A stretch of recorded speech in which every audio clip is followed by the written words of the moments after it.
Hi, good evening. இன்னைக்கு சிம்பிளாக குயிக்காக டின்னருக்கு பிரேக்ஃபாஸ்ட்டுக்கு ஏற்ற மாதிரி ஒரு சாப்பாடு செய்ய போகிறோம். அது என்னன்னு பார்த்தீங்கன்னா கோதுமை ரவை உப்புமா. அதுக்கு கேரட் நல்லா பொடி பொடியாக அப்படி நறுக்கி எடுத்துக்கோங்க. பட்டாணி இருந்தால் நீங்கள் சேர்த்துக்கோங்க. என்கிட்ட வந்து ஸ்வீட் கார்ன் இருந்ததுனால நான் ஸ்வீட் கார்ன் கொஞ்சம் சேர்த்துக்கிறேன். பீன்ஸும் இப்படி பொடி பொடியாக கட் பண்ணிக்கோங்க. கொஞ்சமாக இஞ்சி வந்து நல்லா இப்படி திருகி வச்சுருக்கேன். அதுக்கப்புறமா கொஞ்சம் கொத்தமல்லி கீரை, ஹாஃப் லெமன் எடுத்திருக்கேன், கருவேப்பிலை எடுத்திருக்கேன், ஒரு தக்காளி பொடி பொடியாக கட் பண்ணி வச்சுருக்கேன், பெரிய வெங்காயம் பொடி பொடியாக கட் பண்ணியிருக்கேன், காரத்துக்கு 4 பச்சை மிளகாய் எடுத்திருக்கேன். அனல் வச்சுட்டேன், அடுப்பு பற்ற வச்சாச்சு. இது கூட ஒரு 2 ஸ்பூன் நெய் சேர்த்து ரவையை ஃபஸ்ட்டு நல்லா ஒரு ரோஸ்ட் பண்ணி வறுத்து எடுத்துக்கலாம். நெய் சேர்த்துக்கலாம். இப்போது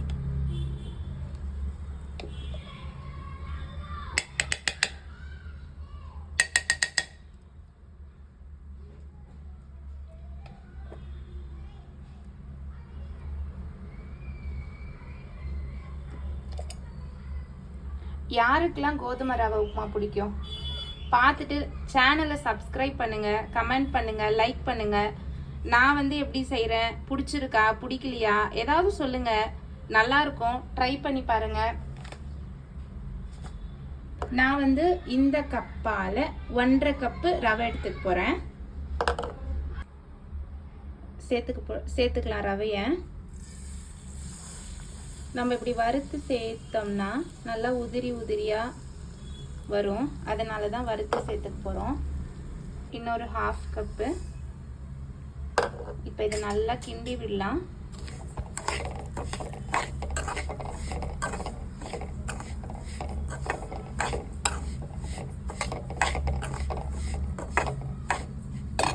இது ஒரு 5லிருந்து 7 நிமிஷத்துக்கு நல்லா வறுத்து எடுத்துக்கலாம். மீடியமான சிம்லையே வச்சு அது நல்லா கொஞ்சம் ரோஸ்ட் ஆகிற வரைக்கும் வறுத்து எடுத்துக்கலாம் ரவையை. பாருங்க, இந்த அளவுக்கு வறுத்து எடுத்துச்சு இல்லையா, அவ்வளோதான். இதை எடுத்து வச்சுட்டு இப்போ நம்ம ரவை கிண்டுறதுக்கு காயெல்லாம் எப்படி வதக்குறதுன்னு பார்த்துக்கலாம். அடுப்பை பற்ற வச்சு நான் ஒரு சின்னதாக ஒரு பாத்திரம் வச்சுட்டேன். எண்ணெய் வந்து ஒரு 4 ஸ்பூன் சேர்த்துக்கலாம். 2, 3, 4 எண்ணெய் காயிட்டோம். எண்ணெய் காஞ்சிடுச்சு. கொஞ்சமாக கடுகு சேர்த்துக்கலாம். கடுகு பொரிஞ்ச உடனே கொஞ்சம் உளுத்தம் பருப்பு,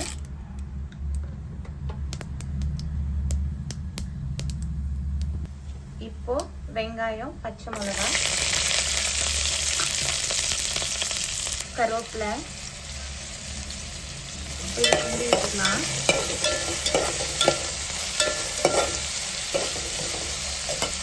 வெங்காயம் வதங்கட்டும். வதங்கினதுக்கு அப்புறமா இஞ்சி போட்டுக்கலாம். இப்போ இஞ்சி இது ஒரு நிமிஷம் அப்படியே கிண்டி விட்டுட்டு கட் பண்ணி வச்சிருக்க காய்களெல்லாம் சேர்த்துக்கலாம். காயெல்லாம் சேர்த்துக்கலாம். இப்போது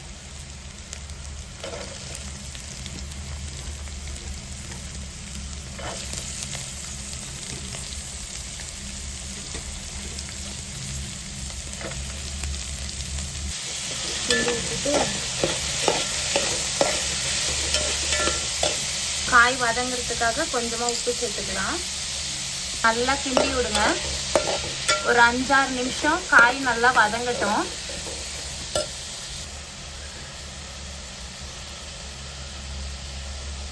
தக்காளி இதோட சேர்த்துட்டு கிண்டி விட்டுட்டு தட்டு போட்டு மூடி வச்சுருங்க. காயும் தக்காளியும் நல்லா வதங்கி வந்ததுக்கு அப்புறமா நம்ம ரவை போட்டுக்கலாம். தண்ணி ஊற்றிட்டு 5லிருந்து 7 நிமிஷம் ஆயிடுச்சு. காய் வதங்கிடுச்சான்னு பார்க்கலாம். நல்லா வதங்கி வந்துருச்சு பாருங்க காய். பாருங்க, இப்போ வந்து நம்ம 1.5 கப்பு ரவை எடுத்துருக்கோம் இல்லையா, நான் வந்து 4 கப்பு தண்ணி சேர்த்துக்க போகிறேன். ஏன்னா காயெல்லாம் சேர்த்துருக்கிறதுனால ரவை நல்லா வெந்து வரணும். நம்ம எப்போவுமே 1.5க்கு 3 தான் சேர்ப்போம். நான் இன்னும் 1 கப்பு எக்ஸ்ட்ரா சேர்த்துக்கிறேன். 4 கப்பு தண்ணி சேர்த்துக்கலாமா?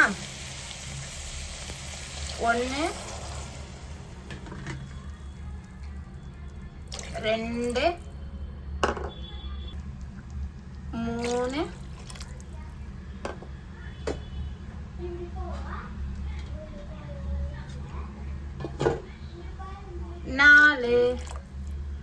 தண்ணி நல்லா கொதிக்கட்டும். கொதிச்ச உடனே உப்பு பார்த்துட்டு ரவையை சேர்த்துக்கலாம். பாருங்க தண்ணி நல்லா கொதிக்குது. இப்போ நம்ம வந்து ரவையை சேர்த்துக்கலாம். அதுக்கு முன்னாடி உப்பெல்லாம் இருக்கான்னு செக் பண்ணிக்கலாம்.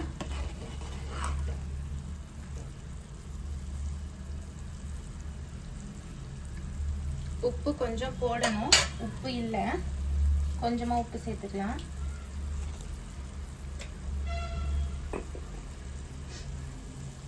இப்போ இதில் எடுத்து வச்சிருக்க இந்த ஹாஃப் லெமனை சேர்த்துக்கலாம். உங்களுக்கு தயிர் வேணுனாலும் நீங்கள் தயிர் கூட சேர்த்துக்கலாம். நான் லெமன் சேர்த்துக்கிறேன், ஹாஃப் லெமனு. இல்லை வேணாம் அப்படின்னா ஆப்ஷனல். உங்களுக்கு புளிப்பு வேணும்னா நீங்கள் சேர்த்துக்கோங்க, இல்லைன்னா இல்லை. இது கொதிச்சிச்சு இல்லையா, வறுத்து வச்சிருக்க ரவையை இதோட சேர்த்துக்க போகிறோம்.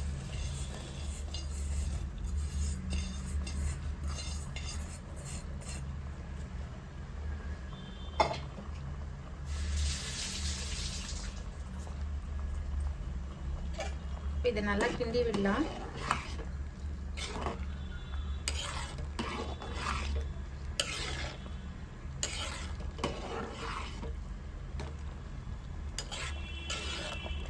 ஒரு வாட்டி புளிப்பு உப்பு எல்லாமே பார்த்துட்டு நம்ம வந்து மீடியமான சிம்மில் வச்சு ஒரு 10 மினிட்ஸ் தட்டு போட்டு மூடி வச்சிட போகிறோம். ஓகேவா?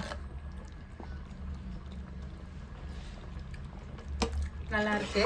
உப்பு புளிப்பு எல்லாமே இருக்கு. நீங்கள் வந்து பட்டாணி, பச்சை பட்டாணி ஃப்ரெஷ்ஷாக கூட சேர்த்தா நல்லாயிருக்கும். என்கிட்ட பட்டாணி இல்லை, நான் ஸ்வீட் கார்ன் சேர்த்துருக்கேன் இன்னைக்கு. இப்போ தட்டு போட்டு மூடிடலாம். 10 மினிட்ஸ் சிம்மில் இருக்கட்டும். லாஸ்ட்டில் கொத்தமல்லி தழை போட்டு இறக்கிடலாம். 10 நிமிஷம் ஆயிடுச்சு. நம்ம ஓப்பன் பண்ணி பார்க்கலாம். வாவ், கலர்ஃபுல்லாக இருக்குல்ல? பாருங்க, நல்லா வெந்து வந்திருக்கு. அடி பிடிக்கல. அவ்வளோதான். இது கூட நீங்கள் தேங்காய் சட்னி, எந்த சட்னி வேணாலும் வச்சு சாப்பிடலாம். நான் இன்னைக்கு சட்னி எதுவும் செய்யலை, அப்படியே தான் சாப்பிட போகிறோம். பாருங்க, நல்லா இருக்குல்ல? நீங்களும் ட்ரை பண்ணி பார்த்துட்டு கமெண்ட் பண்ணுங்க. சப்ஸ்கிரைப் பண்ணாதவங்க சப்ஸ்கிரைப் பண்ணிட்டு பாருங்க. இப்போ லாஸ்ட்ல கொஞ்சமா கொத்தமல்லி தழை போட்டு கொஞ்சமா நெய் போட்டுட்டு இறக்கிடலாம். ஏற்கனவே நெய் போட்டு தானே வருத்தோம், ஸோ கொஞ்சமா போட்டுக்கிட்டா போதும்.